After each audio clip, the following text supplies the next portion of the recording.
Shalom, puji Tuhan kita bisa berjumpa lagi dalam renungan harian di hari ini yang saya percaya terus menolong kita, memberkati dan menginspirasi kita untuk kita terus bertumbuh dalam kedewasaan rohani kita. Mengawalinya mari kita berdoa. Puji syukur hari ini kami naikkan kepadamu ya Tuhan karena Engkau berikan kami waktu dan kesempatan kembali untuk kami akan membaca, merenungkan, dan mendengarkan sebagian dari firman-Mu. Roh-Mu yang kudus, tolonglah kami, urapilah dan berkatilah kami dengan firman-Mu di hari ini. Dalam nama Tuhan Yesus Kristus kami berdoa. Amin. Dan firman Allah yang menjadi perenungan kita bersama di hari ini, saya ambil dari Injil Matius pasalnya yang ke-12. Matius pasal 12 ayat 15b sampai dengan ayatnya yang ke-21. Matius 12 ayat 15b sampai dengan ayatnya yang ke-21. Secara khusus saya akan baca ayatnya yang ke-20. Firman-Nya berkata demikian. Bulu yang patah terkulai tidak akan diputuskannya, dan sumbu yang pudar nyalanya tidak akan dipadamkannya, sampai ia menjadikan hukum itu menang. Demikian firman Allah di hari ini yang intinya mengajar kita, menasihati kita, menjadikan hukum itu menang. Seperti Kristus yang mau menjadikan hukum-hukum Tuhan itu menang, supaya menjadikan hukum-hukum Tuhan itu ditaati oleh umatnya, menjadikan hukum-hukum Tuhan itu menguasai dan mempengaruhi seluruh kehidupan umatnya. Demikian juga saudara dan saya sebagai umat, sebagai orang percaya bertanggung jawab untuk kita menjadikan hukum itu menang. Jelas sekali dalam ayat 20 tadi, sampai ia menjadikan hukum itu menang. Ini nubuat Nabi Yesaya yang dikutip oleh Injil Matius yang menekankan akan nubuat yang digenapi dalam diri Yesus Kristus yang datang untuk menjadikan hukum itu menang, menjadikan hukum-hukum Tuhan itu merajalela, menguasai segenap hidup umat manusia, sehingga hukum Tuhan ditegakkan di atas muka bumi ini. Itu yang dilakukan oleh Yesus. Menjadikan hukum itu menang sama dengan menjadikan hukum itu sebagai panglima. Menjadikan hukum itu sebagai rujukan, sebagai rambu-rambu aturan main yang dilakukan yang harus ditaati oleh umat. Itu yang dimaksud menjadikan hukum itu menang.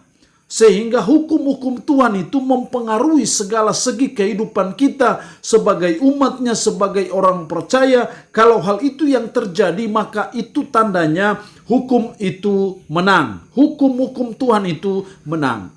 Lalu pertanyaannya adalah apa yang harus kita buat supaya kita menjadikan hukum-hukum Tuhan itu menang, mempengaruhi seluruh kehidupan kita, kehidupan seluruh umat, sehingga hukum-hukum Tuhan menjadi rambu-rambu dalam segenap perjalanan kehidupan kita.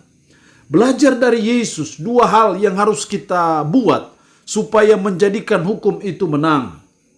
Ayatnya yang ke-18, lihatlah itu hambaku yang kupilih, yang kukasihi, yang kepadanya jiwaku berkenan. Aku akan menaruh rohku ke atasnya dan ia akan memaklumkan hukum kepada bangsa-bangsa. Ia akan memaklumkan hukum kepada bangsa-bangsa. Memaklumkan hukum sama dengan memberitakan hukum, sama dengan menyampaikan hukum-hukum Tuhan itu. Jadi hal yang pertama supaya kita menjadikan hukum Tuhan itu menang, maka kita harus memaklumkan hukum Tuhan. Kita harus memproklamasikan hukum-hukum Tuhan, kita harus memberitakan hukum-hukum Tuhan, supaya hukum-hukum Tuhan itu diketahui oleh umat dan belajar mentaati hukum-hukum Tuhan itu dalam kehidupan sehari-hari, maka itu berarti kita sudah menjadikan hukum itu menang. Supaya kita bisa memaklumkan hukum Tuhan itu secara baik, secara efektif, maka kita perlu pertolongan Roh Kudus.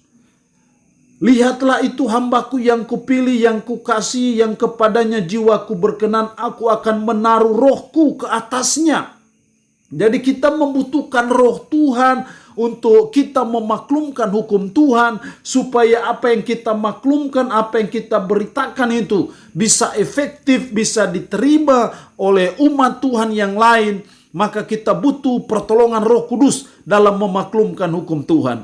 Saya percaya ketika Roh Kudus bekerja pada waktu kita memaklumkan hukum Tuhan, pada waktu kita memberitakan hukum Tuhan, maka itu akan efektif dalam kehidupan umat, sehingga akhirnya kita menjadikan hukum itu menang. Jadi hal yang pertama menjadikan hukum itu menang, kita harus meniru apa yang dilakukan oleh Yesus, yaitu kita harus memaklumkan hukum Tuhan. Yang kedua, ayat 20 dan 21, bulu yang patah terkulai tidak akan diputuskannya, dan sumbu yang pudar nyalanya tidak akan dipadamkannya, sampai ia menjadikan hukum itu menang. Dan padanya lah bangsa-bangsa akan berharap. Dan padanya lah, yaitu pada Kristuslah bangsa-bangsa akan berharap. Sehingga orang-orang yang bulu yang patah terkulai tidak akan diputuskannya, sumbu yang pudar nyalanya tidak akan dipadamkannya, maka kita perlu berharap kepada Kristus.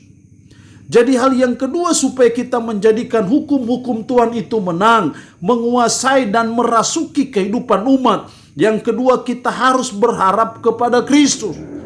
Kita berharap akan pertolongan Kristus, kita berharap akan campur tangan Kristus, supaya orang-orang yang selama ini masa bodoh dengan hukum-hukum Tuhan, orang-orang yang selama ini malas tahu dengan hukum Tuhan, yang tidak menjadikan hukum Tuhan itu menang, yang di sini digambarkan sebagai bulu yang patah terkulai, tidak akan diputuskannya, dan sumbu yang pudar nyalanya tidak akan dipadamkannya, maka kita perlu berharap kepada Kristus. Saya percaya hanya pertolongan Kristus saja, hanya campur tangan Kristus sajalah, sehingga kita menjadikan hukum itu menang dalam kehidupan kita sebagai umat, sebagai orang percaya. Karena itu berharap kepada Kristus, berharap pertolongan Kristus, berharap mujizat Kristus kepada bulu yang patah terkulai, supaya mereka bisa kuat lagi, supaya sumbu yang pudar nyalanya bisa nyalanya baik lagi, maka kita perlu berharap kepada Kristus. Bulu yang patah terkulai, sumbu yang pudar nyalanya, sesungguhnya itu menggambarkan umat yang tidak menjadikan hukum itu menang. Tapi ketika kita berharap kepada Kristus, maka niscaya Kristus akan menguatkan bulu yang patah terkulai itu, sumbu yang pudar itu bisa nyala terang benderang kembali. Dengan kata lain, mereka melakukan hukum-hukum Tuhan dalam kehidupan sehari-hari, maka kita menjadikan hukum itu menang. Jadi berharap kepada Kristus, berharap pertolongan Kristus, itu sesuatu yang sangat penting dalam hidup kita, supaya kita menjadikan hukum itu menang. Allah yang punya firman ini berkati kita dengan firman-Nya di hari ini. Amin. Mari kita berdoa. Puji syukur untuk kebenaran firman-Mu di hari ini. Tuhan, tolonglah kami supaya kami menjadikan hukum Tuhan itu menang dalam kehidupan kami sehari-hari, dalam kehidupan umat, dengan cara kami mentaati hukum-hukum Tuhan dalam kehidupan kami.